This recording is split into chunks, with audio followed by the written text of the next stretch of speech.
Hi, I'm doctor Srividya, fertility consultant at Isha IVF centre. ఈరోజు మనము ఒక టాపిక్ తెలుసుకుందాం. అదేంటంటే చాలామందికి ఉన్న డౌట్, ఇర్రెగ్యులర్ పీరియడ్స్ ఉంటే ప్రెగ్నెన్సీ రాదా అనేది.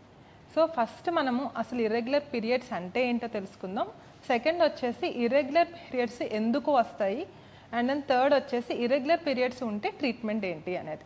ఫస్ట్ ఇర్రెగ్యులర్ పీరియడ్స్ అనేది ఏంటంటే ఎవరికైతే పీరియడ్స్ మామూలుగా నెల నెల రాకుండా ఇర్రెగ్యులర్గా వస్తాయో వాటిని ఇర్రెగ్యులర్ పీరియడ్స్ అంటారు. అది 21 to 35 డేస్ని నార్మల్గా తీసుకుంటాం. అంటే కొందరికి ఎవ్రీ 21 డేస్కి పీరియడ్స్ వస్తాయి, 25 డేస్కి వస్తాయి, 35 డేస్కి వస్తాయి. అది నార్మలే. ఆ ప్యాటర్న్ కాకుండా దాని నుంచి చేంజ్ అయ్యి ఎవరికైతే 45 డేస్కి అలా పీరియడ్స్ వస్తాయో, లేట్గా 2 monthsకి అలా, లేదా తొందరగా పీరియడ్స్ వస్తాయో వాటిని ఇర్రెగ్యులర్ పీరియడ్స్గా మనము తీసుకుంటాం. సో ఎప్పుడు ఈ పీరియడ్స్ ఇర్రెగ్యులర్గా ఉంటే అది నార్మల్.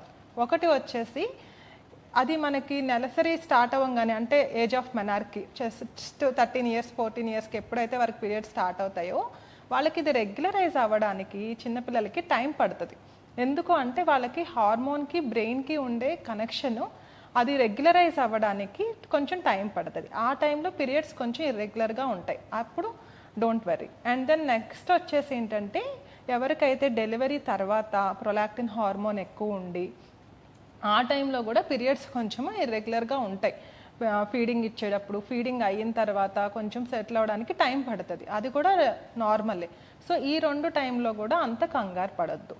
సో నెక్స్ట్ వచ్చేసి ఇర్రెగ్యులర్ పీరియడ్స్ ఎప్పుడు వస్తాయి, అవి కారణాలు ఏంటంటే హార్మోన్స్ వల్ల అయి ఉండొచ్చు. కొన్నిసార్లు హార్మోనల్ ఇర్రెగ్యులారిటీస్ వల్ల కూడా ఇర్రెగ్యులర్ పీరియడ్స్ వస్తాయి.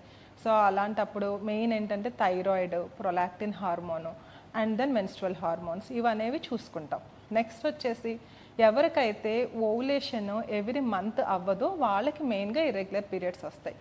దీనికి 2 కారణాలు ఉంటాయి. ఒకటి వచ్చేసి ఏంటంటే ఓవరీస్లో పీసీఓఎస్ ప్రాబ్లం ఉన్నా, ఇంకొకటి ఏంటంటే లో రిజర్వ్ ఉన్న. చాలామందికి ఏంటంటే ఇర్రెగ్యులర్ పీరియడ్స్ అనగానే అందరూ పీసీఓఎస్ అని చెప్పేసి దానికి ట్రీట్మెంట్ పెట్టేస్తారు. అది తప్పు. అది పెద్ద అహోపోహ. ఇప్పుడు మనం చూస్తున్నది ఏంటంటే ఎక్కువ మందికి ఎగ్ నెంబర్ తగ్గి కూడా ఇర్రెగ్యులర్ పీరియడ్స్ ఉంటాయి. సో అది ఎగ్ నెంబర్ తగ్గడం వల్ల లేకపోతే పీసీఓఎస్ వల్ల అనేది మెయిన్గా చూసుకోవడం అనేది చాలా ఇంపార్టెంట్.